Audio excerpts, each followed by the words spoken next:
Bears? Who's their manager? They have a new guy. I saw. So I was watching the other day. I'm like, who is this lad? It's someone we've never heard of. Gosh, someone is shouting it at home. I'm going to look it up because it's some Spanish lad, mate. Really? His name is. I'm coming to it right now. Daniel Fark. Oh, yeah, you're right. You definitely know Daniel Fark, mate. Mate, and he's not Spanish. He's German, which isn't even close to Spanish. On today's Footy Corner, Lukaku scores a goal for Chelsea for the first time in nearly 10 years as the Blues bully the hapless Gunners at the Emirates. Mikel Antonio dances with and kisses a cutout of himself in West Ham's hammering of Leicester to take them atop the table. Liverpool, Tottenham, and Brighton remain perfect. Harry Kane is staying with the Spurs, and the Nirvana album Cover Baby feels like a porn star, along with the typical predictions, Nas of the Week, and Gambling Corner next.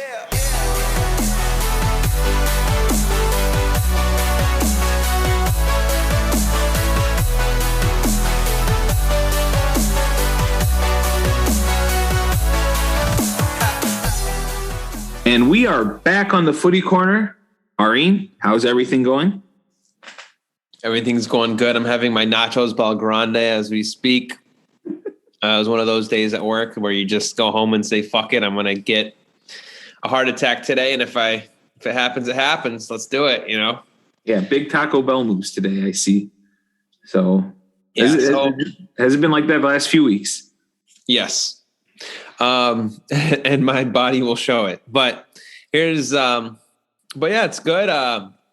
Shout out before we go into anything. Shout out Maritimo. Yes.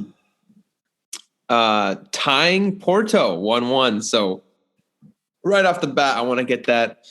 And Portugal becoming officially in the top 5 big leagues of the world. So surpassing France, I believe. So there you go. Maritimo is now the top team in any league I root for a team in, by the way. So they're now in 8th place in Portugal, and the other teams I root for are respectively in 19th in the Premier League and probably in last place in MLS. So do Bayern Munich count?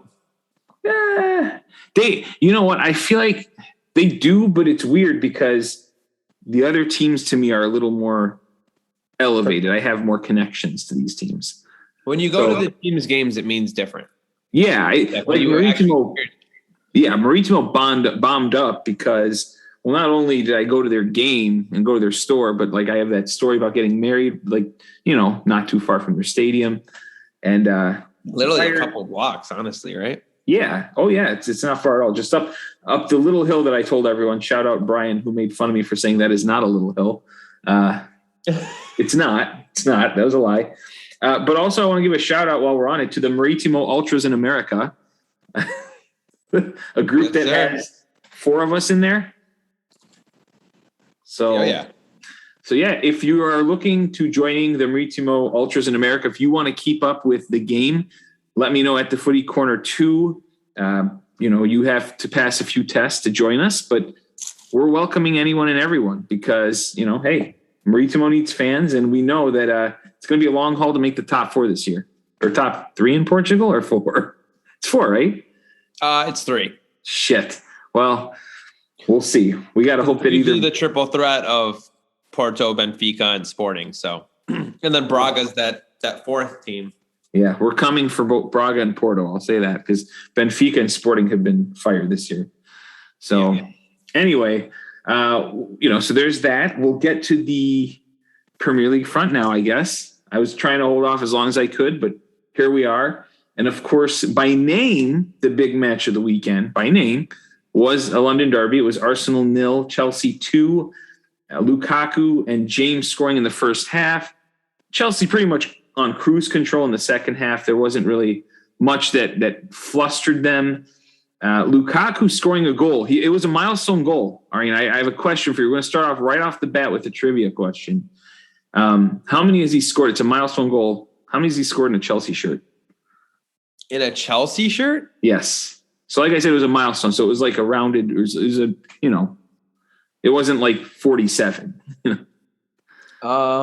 Man, he never really, did he have like one full season with Chelsea even? I don't know. Did he? 20? 20. You want to know how many? That was his first Chelsea goal. Whoa. Is that nuts? Wow. I shared that because Premier League goal or goal? That's a good question. That I don't know. I feel like he's probably scored in like a League Cup for them when he was younger. You know? Maybe. Oh, no. Now I need to check my stat department. The intern needs to check on it. The stat I have here, I believe it's his first overall. It says his first goal in 16 appearances for the club. Wow. And this goal was 9 years and 360 days. So almost 10 years after he made his Chelsea debut in 2011. So there you go. Fun stat. Yeah. Wow. I wonder if anyone guessing, let us know at the Footy Corner too, if you guessed right while we were pausing to guess that. I don't know if many would have known that, but yeah, let's go to the game a little bit. I don't think there were too many controversial things that happened. There was one, but we'll get to it in a little bit. My question though, Chelsea pretty much bossed the game. They worked Tuchel's system and moving the ball to each of the wings. And now they have Lukaku down the middle to tear shit up, to take people with him. And you saw on the first goal, he took Murray down, he murdered him. And then he took another play out of the play on the second goal that gave Reece James kind of a one-on-one on the back post. With Lukaku on the team, do you see Chelsea as a very viable title contender? Yeah, definitely. I think when they added Lukaku, like I said, that's when you got to really put them in the conversation for contender up there with City. And I put Liverpool up there. I'm not even being biased. As long as everyone's fit, those three teams, we're yet to see. Well, we'll get to them, but we're yet to see like a full, United squad. I feel like, so I'm not going to jump the gun with them, but yeah, I'd say they're a complete team that has a mix of youth, experience, chemistry. I think the only person that, you could correct me if I'm wrong, that's maybe in that lineup now that's wasn't on their Champions League winning team is Lukaku, right? Yeah, correct. So they've added, they added him to. Yeah, that's all they've added. So, and you know what? He's worn the Chelsea shirt before. So, 100%. And I know that this might suck to hear, but like, I know you might not be happy with the performance, but 2-0 loss against Chelsea with everything that's going on with Arsenal isn't the worst thing to happen, or that could have happened in my opinion. It's pretty bad. You never want to be shut out at home, but considering it's the Champions League, champions. Well, yeah, bringing up what you did, and that kind of goes to my point. You look at the bench players, right? You're talking about a great squad. They brought in Kante, Werner, and Ziyech off the bench. Like, if you have those types of players coming off your bench, that's quite the depth. So, yeah, before we do move on to Arsenal, because I think a lot of the talk is and has been about that team this week. I do want to give Chelsea just a little brief credit for, they looked, they did look good. And like you said, it's not really a shameful thing this year to lose to the Champions League winners 2-0 under the circumstances. You look at their roster, they're a loaded team. Hell, I picked them to win the league even before they got Lukaku in the season preview episode.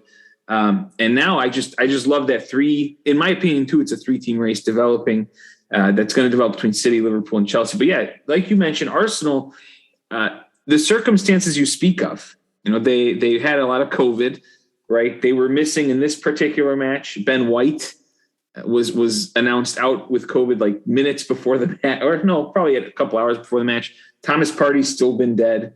Odegaard wasn't registered in time, I believe, for this match, so he wasn't even on the bench. And then 3 strikers, Nketiah, Lacazette, and then Aubameyang coming back. He played like the last, 15 minutes. So that's not a full lineup. That's not really a great lineup. And I agree with you there that right off the bat, they were disadvantaged. They were no better than like a 12th place EPL team playing a top team, player-wise, talent-wise. I think what made me mad as a fan was the fact, and you might agree, I don't know if you'll agree with me or not on this one, so I'd like your take here, that Arteta knew what he had. He knew Ben White was out, Garbalish was out, and these are really the 2 players. Garbalish is probably the only player that might be able to physically match up with Lukaku. Ben White might be the only other one with some talent that could figure it out.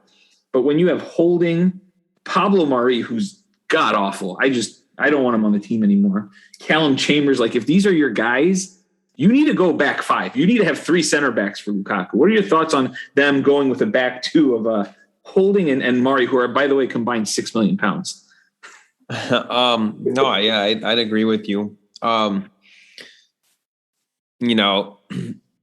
5. I mean, who else would you add there? Like, who? You're just saying like double team him, or? Yeah, I would have probably, if you were going to put Holding and Murray, I would have moved Tierney also as a left-sided center back because he's done it before, and then put the kid Nuno Tavares that they got from Benfica out as an attacking left, back, so that at least they had 3 center backs to deal with Lukaku, because they were getting ran. They were getting murdered by him. And so, I don't know. I thought that would have been nice to have some enforcements, because actually on both goals, and I hate to do this because he's a great player and he's going to be a great player for us, but Bukayo Saka was nowhere to be found tracking back on either of them. So it would have helped to have had defenders, because, they were worried about getting goals up top. So I thought that was an issue. So this is a question I got for you. So going into that game, if you knew your team was going for a 0-0 draw, would you be happy with that? I'd say this, and so that's essentially what you're saying is, I'm willing to. I mean, you guys. I mean, you scored 0 goals anyway, but you're saying we're pretty shit. But you're saying, well, given you weren't healthy, right? But you liked that. You'd rather have the optimism of being able to score and maybe get 3 points, or would you have been fine with them being like, all right, 5 in the back? Because there's no way that you put 5 in the back with everyone that you're missing and that you come out with 3 points, just because I don't see how you'd score, because this is a Chelsea team that's, last year, going off last year, it's the same team pretty much. That was the best defensively, I believe. And goals given up. So if you're going back 5 and you're not, I mean, you're not looking to score a goal. So would you have been happy if Arteta set up like that, like you're suggesting, but you're going to get a 0-0 draw? Would you have been happy with that? Well, the only reason I say it is because there's such a gulf in talent. And this reminds me of was it late last season or maybe 2 seasons ago? It was when COVID was happening. And Arsenal were way worse than the teams they were playing. I believe they had a couple games against City and Liverpool where they went 5 in the back and probably had 10% possession or 20% possession, but somehow came out with wins in those matches because they defended and just either waited for a mistake, which I think happened against you guys, and against City, they had the counter. Now, again, that was when they had Aubameyang, and he wasn't in this match, but that was kind of what I was hoping would happen, that they'd play organize and then nick one with either Saka, Pepe, one of their fast guys up top. But again, you're right. It's the manager is at a disadvantage with who he's got, with who's injured. And that's just a team that, when you play, and I think an Arsenal fan can stomach, hey, in our first 3 matches, you're probably not going to get anything out of Chelsea and City. I think it's that Brentford game that really hurt. Losing that Brentford match, I think really hurt. And that's what's causing the morale. Because today they came out in Carabao Cup. I don't know if you saw this. They won 6-0 against West Brom today in the Carabao Cup match. But I tried to enjoy the 20 minutes of that because I know we don't really score. But anyway, I see what you're saying. And I think that.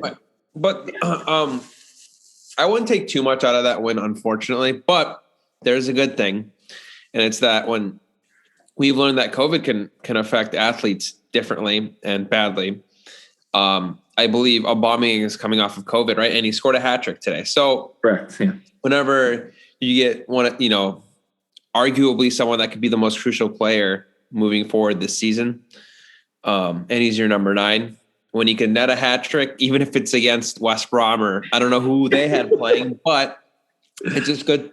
It's just good for him to get those reps in and subconsciously know that, hey, like I could score again and score. You know what I mean? It's so I think that's a positive that you could take out of the West Brom win, but really I wouldn't take too much out of it. But I think I know that's just how the soccer world is, right? You play the Champions League champions, you lose 2-0 when you're missing your star striker for all but 15 minutes and other players as well.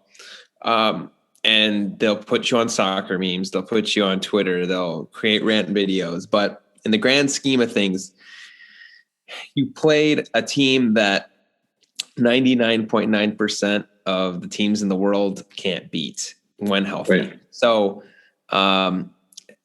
because it's a rough start, and that Brentford is something dark to look at. But I don't think this loss is too much of a thing to panic about. Or that's why, like, I go on Twitter and these TikTok videos catch my trend of liking soccer. So I get a lot of sometimes rant videos of Arsenal fans. It's just like, just relax. I mean, like, so many teams are going to lose to Chelsea. Like, a lot of teams are going to lose to Chelsea this season. So, and I think most Arsenal fans aren't expecting, a Champions run this year or something. So, I think it's okay to be upset like you were last week when you lost to Brentford, or like, if you don't get a result against like Norwich or something, like that's good. But like, if you lose to a City, a Liverpool, a Chelsea, you have to take everything into consideration. And I keep saying it, but you were missing key players, right? Yeah.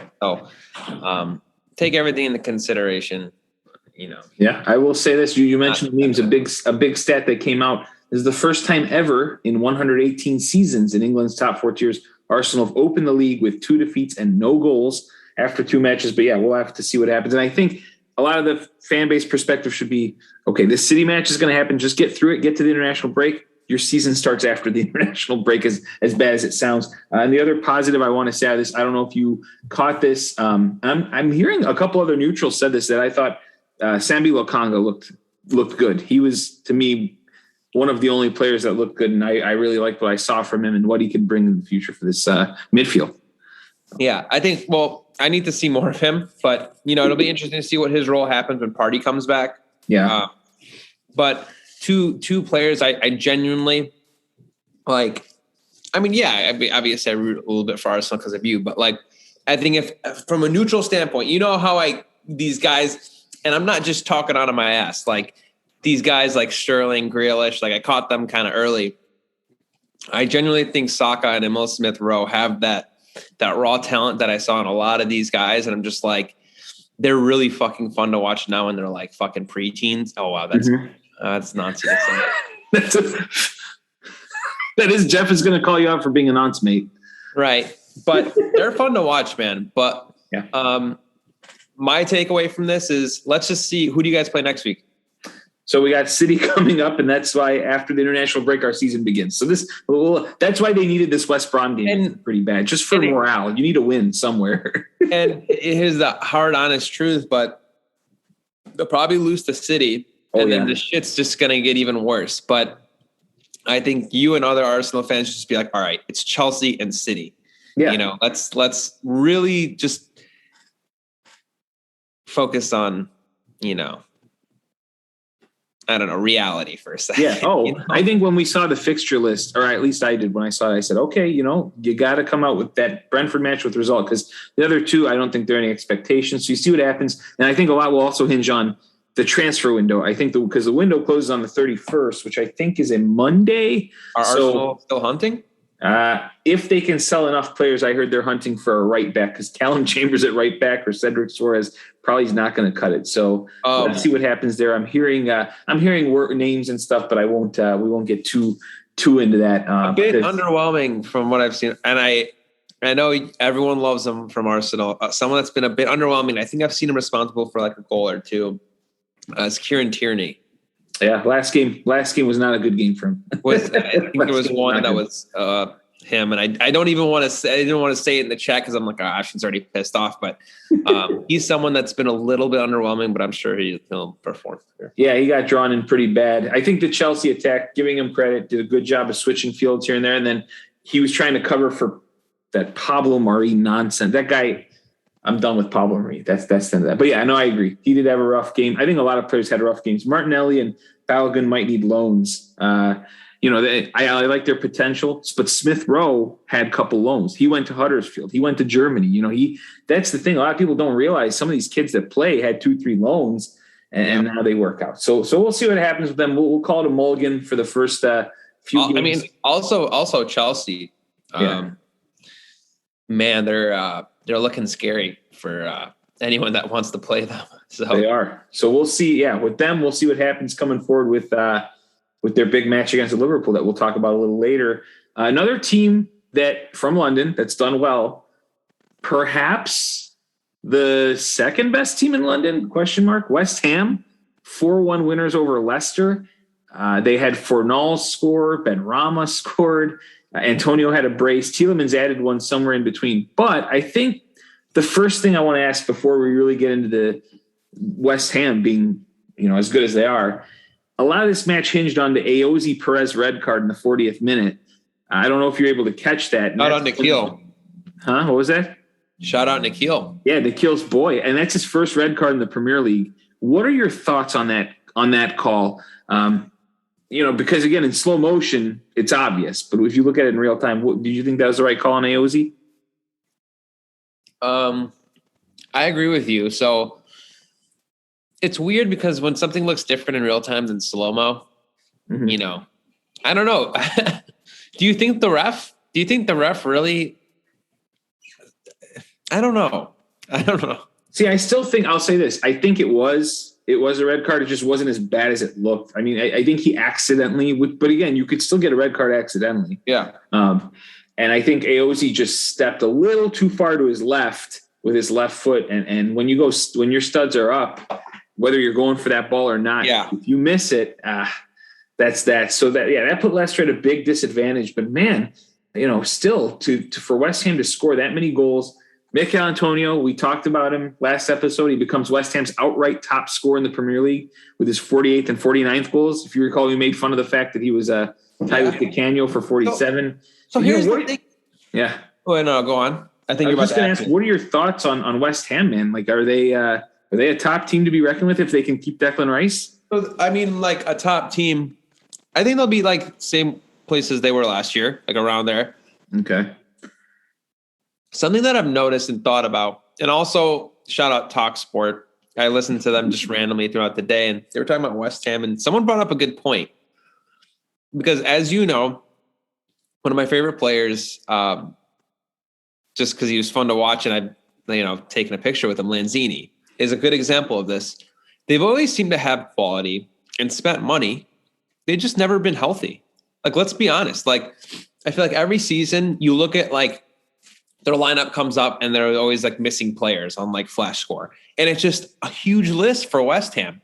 So it's like, this is a team that invests, and like you look at like Benrahma, I think last year was like, I know he was a championship team. But it's still a big leap to the Premier League. So last year was kind of like his introduction is the way I look at it. Mm-hmm. He's playing great this year. Mikel Antonio, him and Romelu Lukaku are bringing back like the power striker. And I think now you're going to see a demand for a lot of people focused on like fast center backs. That was like the thing because of like Vardy and other people like Rashford and all those people. Now you're going to see a demand for center backs that want power because you have these big fucking motherfuckers like Lukaku and Mikel, your boy, Mikel Antonio.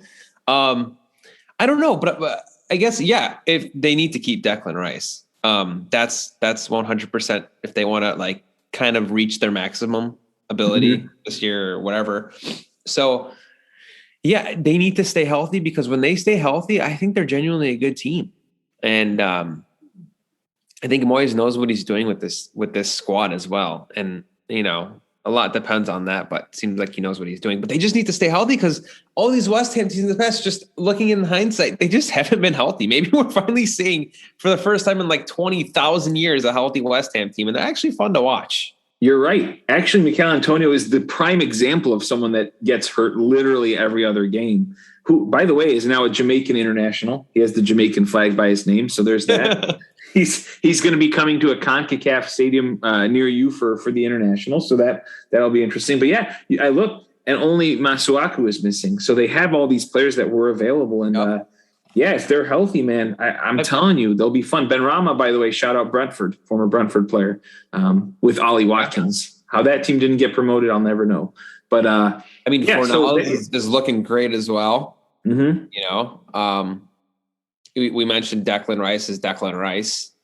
How about your boy Gerard Bowen? Yeah, shout out Gerard Bowen. What a guy. Would you take him at Liverpool? No. Okay, so that hasn't changed.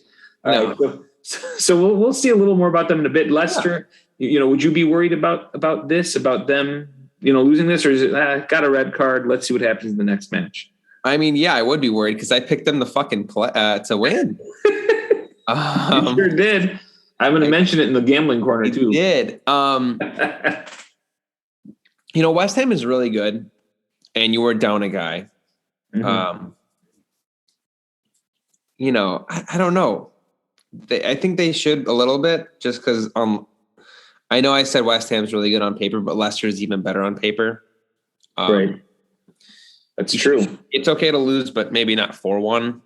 Yeah. Kaglar made a bad error for that second goal, and that's an error he usually doesn't make.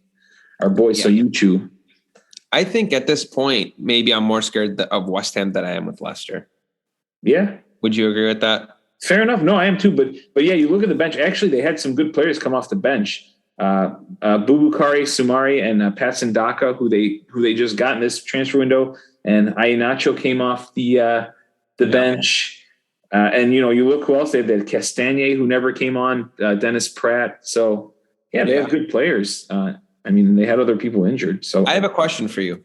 Yes. Is Declan Rice a £100 million player? No. No. He's good. I don't think he's 100 million pounds. Do you think he's 100 million pounds? Do you sell him for anything under 100 million? If I'm West Ham and for trying to do what they want to do, I'm looking to see if they have any replacements. I feel like for them, he might be worth that much because if they lose him, it's really going to hurt their morale. It's going to hurt them as a team. But I think any team buying him, 100 mil is a lot of money, man. I think up to 80, you even consider selling him with West Ham. But if it's anything lower than that, I think West Ham's happy with their team. You keep what you have. If you were to slap a price tag on Declan Rice, is it 80 million then? I think for how worth he is to West Ham, I say yes. But any team that would buy him for that, I wouldn't. I feel like how about the world football? Like if you were transfermarket.com, what do you value him? Oh, if I was transfer marked, it would probably be like 60, 65. But I'm just saying he's worth 80 to West Ham. He's worth 80 to West Ham. It's that little extra that he's worth to them than he is to any team he'd go to, if that makes sense. I just feel like certain players are worth more to certain teams than, like, for instance, Jack Grealish, his price, he's a really good player, but his price was really high because he's worth so much to Aston Villa, and he's worth more to them than he is to City. True. If that makes sense. I don't know. It's a weird way of putting it. But yeah, Leicester, we'll see what happens. West Ham are top of the table, man. This is only the second time ever. First time since August 22nd of 2006. We'll see if they can get into September being top of the league. I don't know. Maybe with their fixture. We'll see. Let's go to a team now. We've talked about two impressive teams from London. Let's talk about a team that disappointed this week after really putting on a show last week. Southampton won. Manchester United won. This week, it was Fred scoring an own goal. I don't know if you saw that one.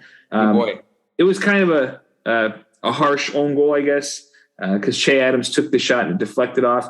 And then Greenwood did equalize in the 55th, kind of on some nice build-up play there. Man United, two little facts. First of all, that goal that you know how we ripped on Fred last episode? Yeah. So I don't know if did you hear what Che Adams said after the match? What? So after the match, Che Adams was talking to a reporter, and he was asked about that goal and said, how do you feel about Fred getting that goal and not you? He said, I think they gave him the goal because he doesn't score many. I'll take it as an assist. So he took a shot at Fred too. I guess he's a fan of the pod. United now unbeaten in their last 27 away Premier League matches, 17 wins, 10 draws, equaling the longest streak in English top flight history with Arsenal from April 2003 to September 2004. Do you think of that as a real record, or because there were no fans, it's kind of in all honesty, it does take away. It does. Mm-hmm. Yeah, I agree.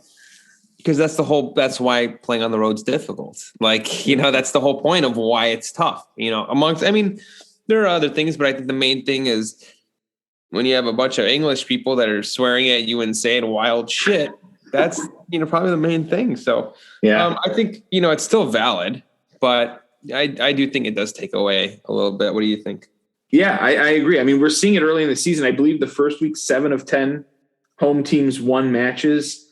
And I believe also, we look at it this week, I think you had 5 of the 10 that won their matches. There were 3 draws and 2 away wins. So you only had a combined 5 away wins out of 20 Premier League matches, 25%, which is a lot less than it was last year. So I do agree with that as being the case. And it was a little odd to see, United struggle. I made a comment during the match. I said, man, these guys have an easy schedule to start the season. That's an advantage.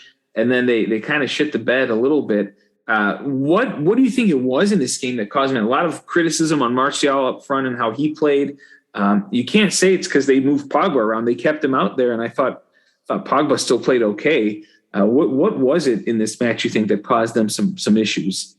I don't know. Honestly, I don't know. I don't know, Jeff. That's the one thing that I think everyone was scared of, or that everyone mentioned last week when United did do good, or when Pogba had that, insane performance, is they were like, you heard the common thing, or it was either A, he does this for France, or B, it's just he shows up when he wants to, or when he's feeling it on that. It's consistency is the other thing. And, I think they're used to Rashford being in that lineup a lot too. So that I think that hurt them a good amount, especially the attack. As much as I rate Tony, shout out Tony. Your boy. Yeah, but I think that affected them a little bit as well. But still, I think this was a really bad result just because of I don't know. The opposition. Well, and also, so a little bit of picking at Ole. Ole got Jadon Sancho, your boy, and Rafael Varane, and he still doesn't play any of them. Okay, fine. Maybe Varane has come into the team, and Maguire and Lindelof did so well last match. But what I'm wondering is, if Tony was struggling a bit, Varane is not match fit, mate. I don't know. That's fine. He signed like 3 days. That's fine. But I'm talking more so about up top, though. Look at up top. I mean, Martial, he wasn't cutting it. Why don't you move Greenwood back up there? Greenwood played so well up top last game. And you put Sancho on the right wing. Then who? Oh. I don't think Sancho is match fit either. That's the thing. I mean, Sancho starts if he is. There's no way Ole's just sitting Jadon Sancho on the bench, dude. I mean, mate, I don't know. He did, and then he brought him in late again. No. I don't know. I just think, and when the hell are they going to use Donny Van de Beek? Like, this man needs to transfer out right now. It's so sad what happened to him, man. It's so sad because he was a baller. He needs to leave. I mean, who's he coming in over? I mean, he even had Daniel James starting last week over Van de Beek. Did he play in there? I mean, they had a cup match, didn't they? Or was it just the shit teams that had cup matches? Wow. Did you own team? Did you guys have? Well, I mean, it's true. I think because usually don't like the top 4 or 5 or 6 not have to play in the first round of matches. I think. Yeah. So you guys didn't have to play. No. I'm pretty sure the teams that are in Europa also didn't have to play. I don't think. How about the European League or whatever?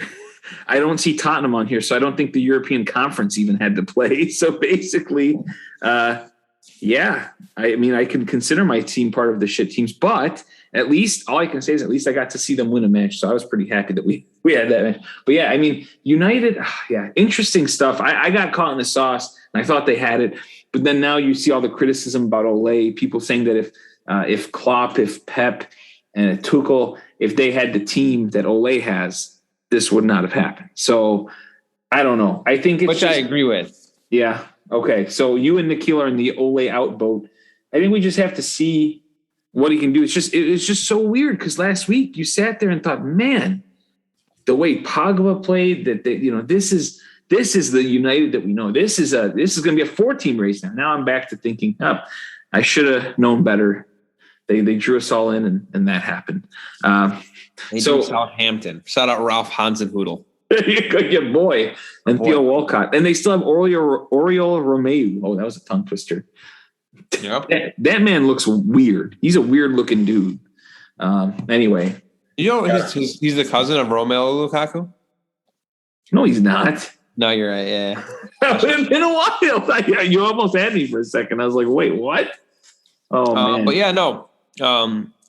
It's just the consistency worries that seem to have plagued United for the last couple of years. Yeah. And I don't know. Early signs point that same shit. So And I mean, I do think it is a manager thing too. Mm-hmm. You need a world-class manager for a world-class team, and Ole is not a world-class manager. Let's be honest. Yeah. Well, not only was there a shambles from Ole's managerial performance, but Southampton themselves had to apologize to fans who ended up being stuck outside of St. Mary's due to technical issues with the turnstiles. So people could not get into the stadium because the turnstiles were not turning. Oh, they couldn't come in or leave?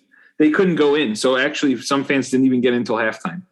So that was that. Surely they're getting refunds. I'd be pissed off, dude. They should. So all shambles all across at St. Mary's this weekend. I'll take it to a club that a lot of us picked to disappoint this year. They have 6 points off 2 matches. Haven't given up a goal yet this season. I feel awful complimenting a legitimate goal. They haven't given up a goal, period. Wait, who? Tottenham. We're on Tottenham. Tottenham 1, Wolves 0. I hate complimenting them. Dele Alli scoring a pen, and this is a team that basically had been playing without Harry Kane up until the last 10 minutes of that match. Tottenham. I'll say this: Dele Alli getting on the score sheet, looking a lot different than he did scoring all those goals when he did in the past. But Tottenham, he looks like a rapper. He does. That's true. His dreads and his facial hair. He does. It is a bit different. Tottenham have only lost 1 of the previous 44 Premier League matches in which Dele Alli has scored a goal. So that's pretty wild in my book. Dele Alli of 2018 was a fucking dog, dude. He was. He was a dog, man. I don't know what the hell happened to that guy, but he needs to find Jose is what happened to that guy. Something happened between them that his confidence must have fallen. Yeah. I'm not trying to slam on Jose Mourinho, but there are certain players that when he gets to them, that they just you think of Tottenham, Danny Rose. I mean, he's not even on that team anymore. Dele Alli really struggled. So, I think some managers bring out the best and the worst in some players. And like you said, him and Mourinho probably just didn't see eye to eye. And it does. It definitely, who's around you affects so much. So exactly. Yeah. In all aspects of life. So here's my question to you. Mm-hmm. I have 2 questions. One, let's just wildly say, if you're a Tottenham fan, you see Harry Kane, you see his number show up in that late stages of the game. Are you part of the crowd that cheers him, or are you calling him Judas and telling him to fuck off? I would. Here's the thing. You hear all this stuff. Everything was rumors, right? Until he came out and spoke. And as much as I dislike Harry Kane, he never made a statement outwardly and purely that said, I do not want to play here, right? He never said anything. It was all just based on, I heard this from this person. I heard that. So I would have, if I were the Tottenham fan, I probably would cheer because I know that's my only hope to compete this year. Granted, they've done well without him, but I feel like if we're losing him, I'm like, well, this season is kind of lost. Now you think, we've won our 2 matches and he's playing, he's coming back. I would have been cheering. Well, I guess he hadn't announced he's back when he came in, but I would have been cheering and I would have been like, well, at the time I would have been like, this is the last 16 minutes I'm going to see him. But I don't know if you saw, did you see Samuel Army's tweet?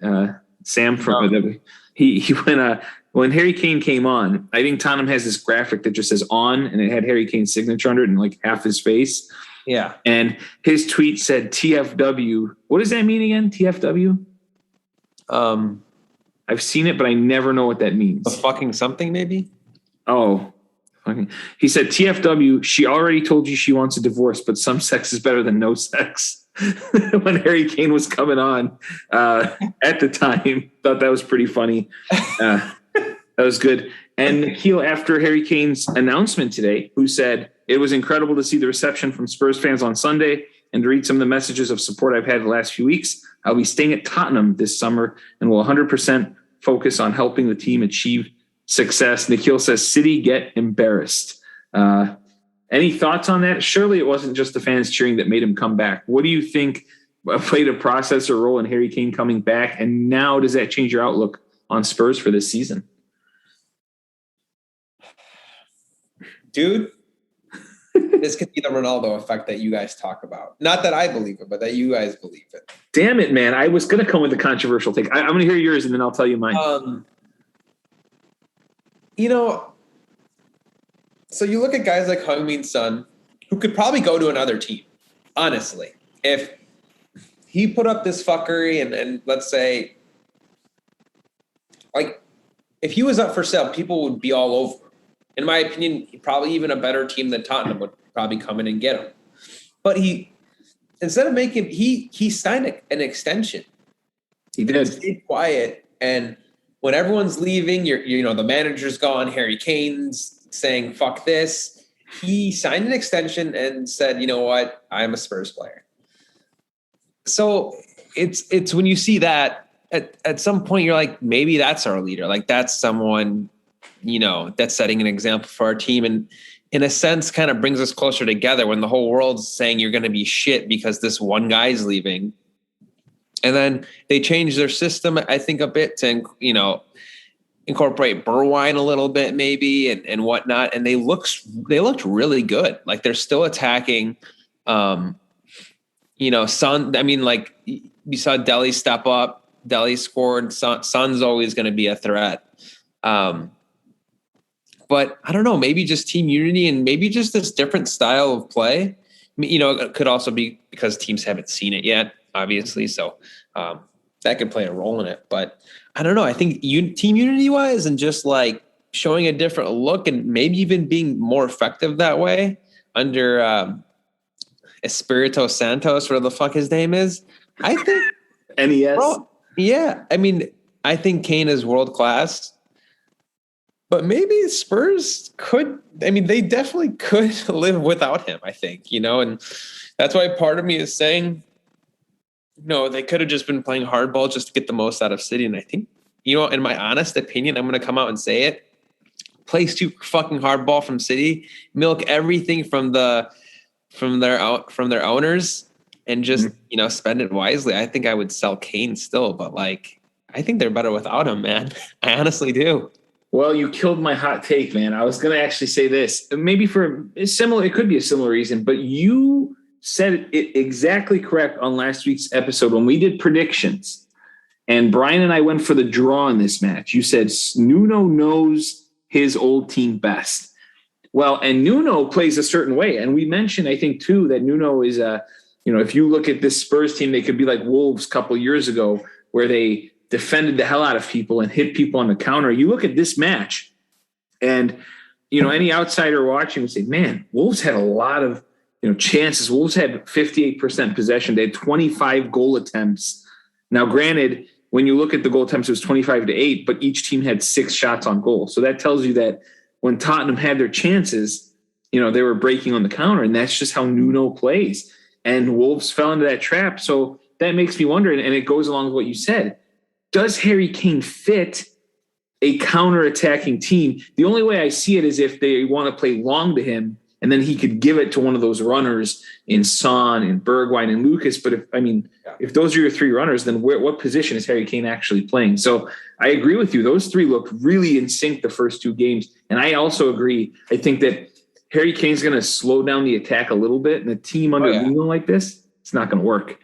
But we'll see. And what sucks is they're going to have to almost be forced to kind of play him now that he said, I'm staying like, if I'm Nuno, I test the waters out without him as long as possible and see what comes up about it. You know what I mean? Yeah. And you know what? Just fucking go out in the press. And if they ask why he's not playing, just say, we've been fine without him. We're going to stick with what's working because what's someone's response going to be if you say that and you're 3-0? What's your rebuttal to that? Like, the only reason why I think he might be forced to do it is because might be a little bit of the fans, but also, if you're Tottenham, you want to keep this price high. So right. But yeah, I agree, and I think you hit it spot on right now as well. You mentioned 3-0, which is likely. They play Watford this upcoming weekend. So Watford. Yeah, very possible the Watford Wankers are on deck, but they have a surprise in them every once in a while, as I believe both our teams have found out in the past before. So let's see what happens there. Now let's move on to something you're quite a bit of an expert in here. Your boys, 2-0 wins over Burnley.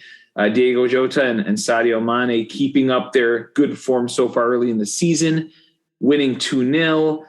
Virgil van Dijk now has played in 48 home Premier League matches for Liverpool. How many losses? You should know this. 0, sir. Yeah, 0. 0. Only our boy Lee Sharp of Manchester United had more in one club in the competition without losing. So VVD has 11 games to go to catch him at 59 matches. Before I get into your thoughts on Liverpool, I like to know those. I did want to mention, and you probably heard it because you're, like I said, very in touch with Liverpool Twitter. Jurgen Klopp was not happy with Burnley's tackling. He said he said something about watching wrestling. He said that let me see if I can. Did you hear it? He said he hit out Burnley for aggressive tackles and ranted at fans to watch wrestling if they want quote unquote big challenges. So that was the quote. I was looking for that and I found it. I don't know. Did you see that one play where I can't remember who it was, like body slammed your boy Tsimikas? He got body slammed by he got injured, I think, right? Or he was hurting. I can't remember which player it was that body slammed him, but I was like, dude, that was not right. Do you agree with Klopp on that one? Because they did say they're trying to let players get away with a little more this season. Yeah. But that one was a bit wild. Your thoughts on that? The unfortunate reality of soccer is when you're a really good team or a really good player, you're going to get tackled a lot more. Mm-hmm. That's why it's amazing to me that Leo Messi, you look at some of the tackles that man has taken, and it's unbelievable to me that man can stay healthy. Someone that we've seen get affected to it, and I know people want to say it's because he eats too much kebabs, but really it's the injuries that lead to the kebabs. Eden Hazard and Jose Mourinho hit it spot on. He said, because they asked him, they said, why are you always complaining about the tackles? He said, well, people spend their money to watch people like Eden Hazard. And when people keep hitting him or harsh tackling him, soon you won't get Eden Hazard anymore. You know what I mean? So are you paying for the tackles or are you paying to see Eden Hazard or, talent like that? And we're seeing in Real Madrid. I mean, he hasn't played more than 3 games healthy because of the lingering injuries that happened at the tail end of his Chelsea career. It sucks, but that's the reality of it. And Klopp can only come out and defend his players. When they're in the locker room and they're you see your player get body slammed. I mean, as a manager, you have to stick up for your team. Mm-hmm. You know what I mean? And I think deep down, Jurgen knows no matter how much he bitches and whines, nothing's going to change. Teams are still going to go in for harsh tackles against Mane, Salah, Jota. They're still going to try killing, Van Dijk, Pickford or whatever. It's just this shit unfortunately happens, which is why in every preview show we have, we say if they can stay healthy. It's always up in the air because the best teams tend to always have 1 or 2 of their really good players injured, unfortunately, for these reasons. But that's how it is with every team, usually every season. So yeah, that's true. Fast player teams like Burnley, especially when you face, that's the one where, sometimes you face that's the only way they have a chance to, stay in it too. Right? Yeah. Well, sometimes you face a team that, skill wise, you can manhandle and kill. And the only worry you have is, you're going to win, but can we come out of this match healthy? That's the worst thing that can happen. And I feel like Burnley's one of those teams that plays very physical. If I recall a few years back, they had a player that pushed Alexis Sanchez into their camera well. So it's a scary, they're one of the few scary teams that play quite physical. Now, I do want to ask you, what can we conclude? What do you want to tell people about Liverpool after these first 2 matches? Not to get too excited, not to jump the gun. Unfortunately, it is 2 mediocre teams. So, I know they gave up 0 goals, but there were still some mistakes that you bet your ass teams like Chelsea, City, United or whatever would make them pay for. So we'll know more about them against Chelsea. Put it that way. All right, that's true. And I guess there's one more small thing. A debate kind of came up in one of the chats I was in about easier fixture lists early in the season. I feel like, and it was when I brought up with Manchester United, although even though they dropped a couple points, it's fair to say Liverpool has been a little beneficial of 2 easier matches to start the season. There are a couple other clubs. I think even Brighton has had a couple of easier matches in the season. So it's not just the bigger teams that have had that. Is there an advantage? And I'll give my take. I want to know your take. Is there an advantage to having your easier matches in the first couple matches of the season, or does it not really matter in your opinion since you play everyone? No, twice? I think it does. And this is the same theory I carry with basketball and football for college. Yeah. Mm-hmm. Which is why I love when Purdue played Akron Zips or Indiana State first, 2 games of the season, because you could try shit out and not pay the heavy price. Whereas if you were to do that right away against, in football terms, they played fucking Ohio State right away, you try something new, you might get pick sixed, or you might find yourself giving up a one-on-one to fucking Timo Werner or Lukaku if you do it against one of those guys will score, one of them won't. Exactly. So, but you get what I'm saying? You get that team chemistry going, the familiarity with each other in an actual game. You could practice all you want in the practice ground, right? Mm-hmm. But it's different when you're in a game with fans, when it actually means something. So yeah, I think it definitely does benefit those teams, but they also got to make sure they take care of business, because I know I said not to get excited, but I am very happy that they're 2 for 2. That's just, you can't take any point for granted, especially with how good teams are this year. So that's also something to be known. So I agree with you, but for different reasons. So it was because I mentioned only because I brought it up in the chat, and I think shout out Jeff. He disagreed with me. He says, "Oh, you play everyone twice." But I really believe in the fact that it does matter when you play a certain team. If you play a team that has everyone injured at one point of the season versus playing them when they're fully healthy, that's another thing. I'll say this. I think in soccer too, I agree with your points you made about football, basketball, but even just looking specifically at Premier League and when it generally starts, and the fact that we always now tend to have summer tournaments or something going on that causes half these players to be away. It seems like the one time of the year that teams are not fully fit, have their full team, have all these players from transfers. It's the beginning of the year.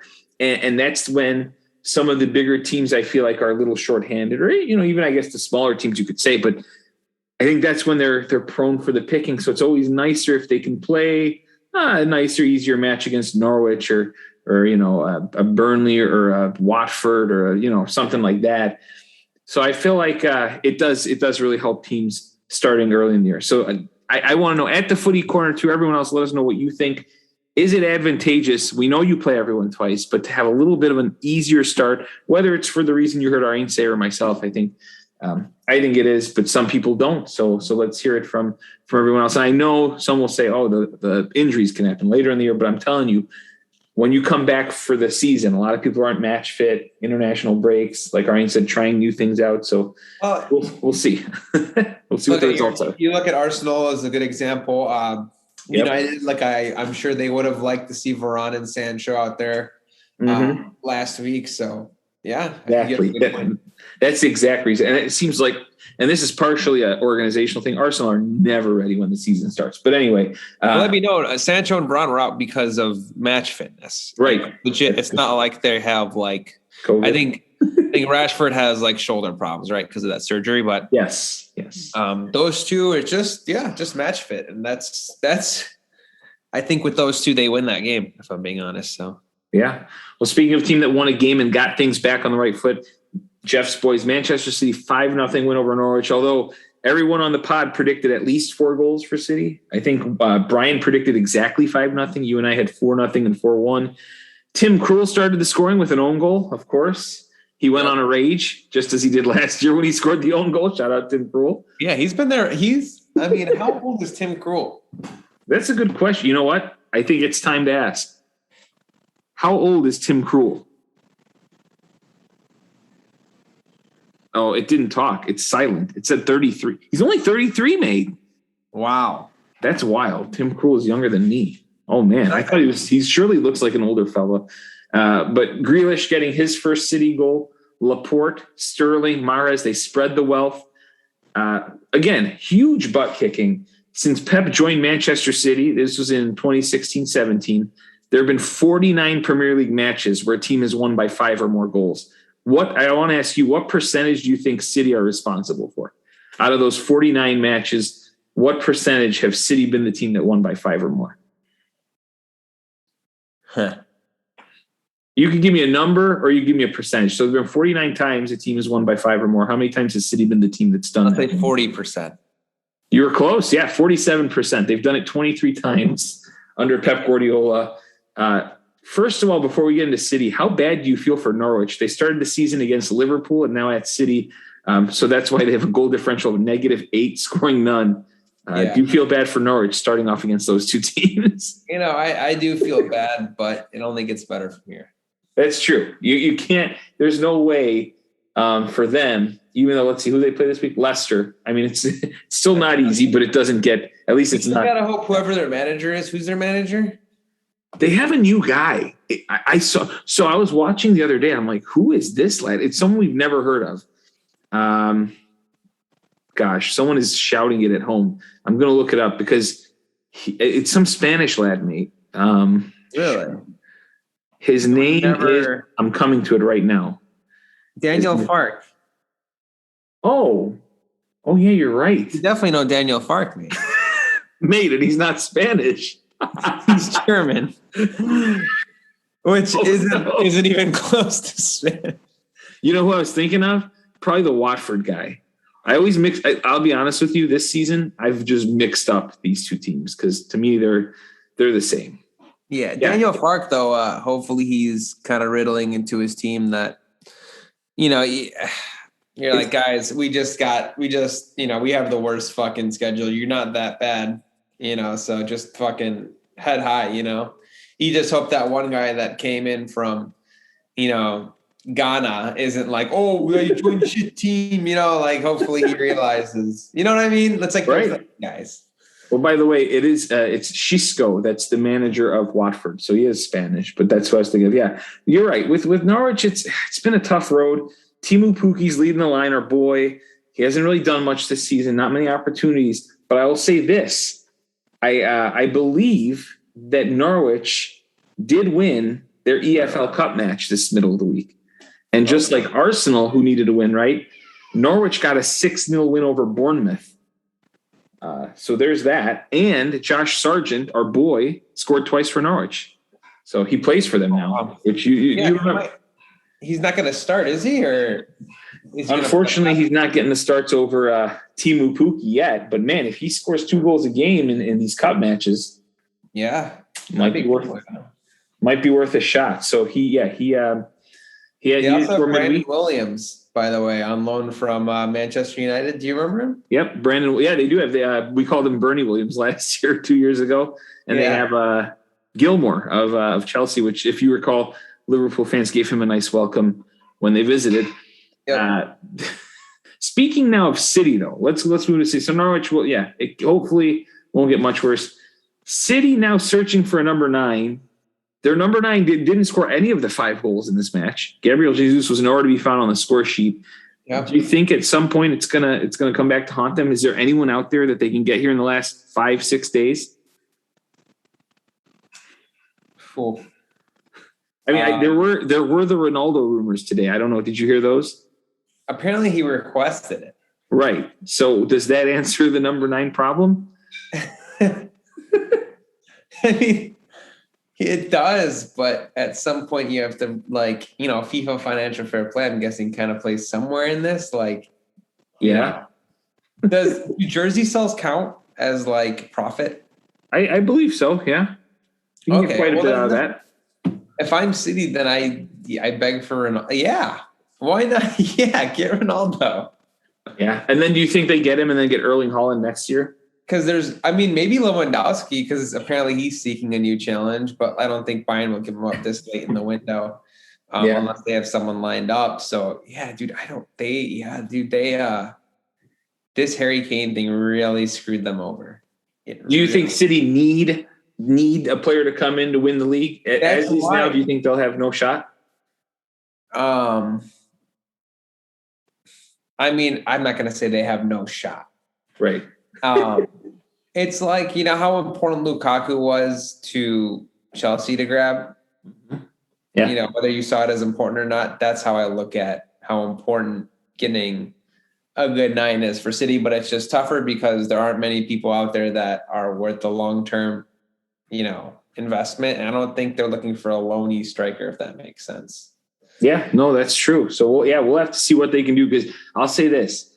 I think with the quality we're seeing within the Premier League this season, I think they're going to need a number 9 to have a greater shot of winning. Right now, I'd put their chances of winning the league a little below 50%. That's not to say they're not favorites. It's just to say that there are 3 teams that I fancy that can win it.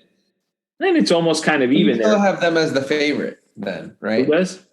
You would still have them as the favorite then. I picked Chelsea to win it. So, I almost am 40. What's Chelsea at? Well, no, I'm almost quite even, to be honest. I should re-say that. If they start at 33 for these 3 teams, it's slight bit advantage for Chelsea, and then City and Liverpool are right there too. So I don't know. It'd be below 40, but if they can get this striker, it goes up. To me, it goes above. So I don't know. They need to figure it out. And then the injury problems definitely worry me with them too. Yeah. I'd say so, because we'll have to see what happens here. Well, no, they have Grealish, Sterling, Foden. But if they get hurt up top, I don't think you can go with Ferran Torres all season as a false 9. All right. So let's say this season they don't win Champions League again and finish second in the Premier League. If you're the Sheik, is it time? Has the milk gone stale? Well, it's funny you say that. I don't know if you saw, this came across the wire a couple hours ago, maybe. It was in our DMs somewhere too. Something about let me find it real quick here. It's about Pep, actually. Pep has confirmed that his time at City will come to an end when his contract runs out in 2023. He has said, "I must take a break after 7 years at Manchester City. I need to stop and learn from other coaches, and maybe take that path. A national team, yes. The next step will be a national team if there's a possibility. So I'd like to train for a European Championship, a Copa America, a World Cup." So I guess that counts America out of it. No USA. I think he's looking at the Spain job. Yeah, it's possible. So I think the Sheik pretty much is just going to run him through 2003 no matter what, and then go from there. Damn. So he's got to think ahead of time. And if you're the Sheik, I don't know who's out there to grab. That's a good question, mate. Grab, it's.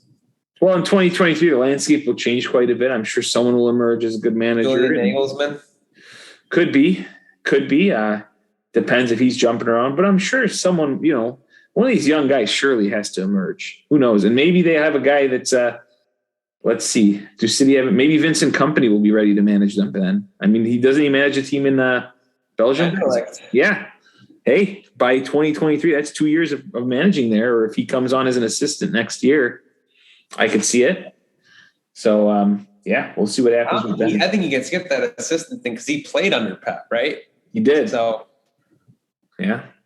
Well, you never know, I guess. We'll see what happens there. We'll see what happens with City. We'll see if they get who they have to get by the window. I forgot. This is our last episode until the window, although I'm very much considering having one the night that the window closes. So stay tuned, folks. We'll see if our next episode is then, or if we can figure out when to get the panel. Now, to close out the rest of the week, the rest of the matches, Brighton 2, Watford 0, Duffy and Maupay scoring for the Seagulls. Villa 2-0 winners over Newcastle. Ings with a cracker of a bicycle kick, and El Ghazi with a penalty to give Villa 3 points. Palace and Brentford 0-0 draw. Not much going on there. Cristiano El Ghazi, by the way. Your boy. Shout out. Leeds and Everton, a 2-2 thriller. Calvert-Lewin and Gray scoring for Everton. Click and Rafinha with a nice goal for Leeds. Out of these matches, anything you want to bring up aside from shouting out to your boy El Ghazi? And Ings with I think that Ings goal is going to be up there when you look at the goal of the year. It's going to be one of them. I don't think it'll win it. I think there's still going to be one absolute just ridiculous goal, but it'll be a candidate. Safe to say that transfer's working out pretty well. He's got 2 goals in 2 matches, both coming in mega injury time though, but hey, he gets the job done. Brighton, 6 points out of 2 matches. I know a few of us mentioned Brighton as a dark horse. Hey, I had them winning. I said they'd win, so they did it. That's true. And I will shout out myself and Brian for calling them dark horses. So there's that. And another stat about Brighton. Only Chelsea and Man City have more clean sheets in 2021 than Brighton. Brighton has 10, City and Chelsea 13. So there's that. Did you see Leeds Everton? I might have seen glimpses of it now that you mention it. That was a hell of a match. It was just back and forth. So, of course, Leeds plays in a lot of those matches, but to me, that was one of the more entertaining matches of the week for just the neutral to just chill and watch and be like, okay, something's happening at all moments. Pretty good stuff. 2 great managers that are fun to watch. So there you go. And I was a little disappointed that Brentford couldn't score one. They put pressure on Palace. Late in the match, Palace looked better, but then, hey, I felt like I had red zone going on. I had a match on my phone, a match on my laptop, and a match on the TV. And that was the first time in a while that I was just so tuned in because, as you know, I was in Portugal during week 1 of the year. So this was really my week 1. So good stuff there. Anything else you want to talk about? Any of the teams before we head to the comments? Everton won today against Huddersfield. I don't know if you saw that. What was the reason why I'm mentioning it is because your boy scored. Which one? Alex Iwobi. There you go. He's back. Yep. Alex Iwobi scored as well as. By the way, I have a is that me or you? I can tell you Do you hear that? Nick, that's your Alexa. Alexa, stop. What was Alexa saying something about Alex Iwobi? Because I said Iwobi's first name. Oh. That was wild. Hilarious. Andros Townsend also scored, by the way, the game winner when they were a man down. So Moise Keane, surely he's got to leave. Like, what's going on there? It's not still working. There? He's the one that got the red card. Oh, that's right.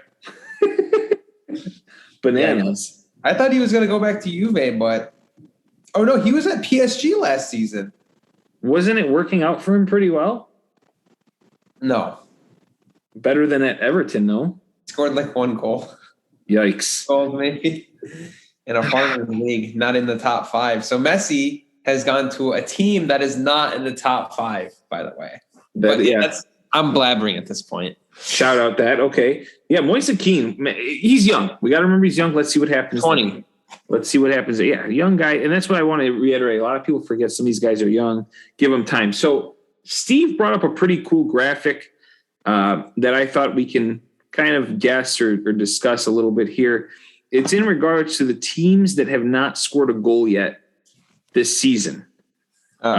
So right now, I think there's a graphic put up by Fox Soccer. There are 4 Premier League teams that have no goals yet this season. Arsenal, Crystal Palace, Norwich City, and Wolves. Which team will score first out of those 4 teams? Now, you could look at matchups, too. We got Arsenal playing Man City. Yikes. They do play the earliest match. So if they score, they technically are first. You got then, I think in order of when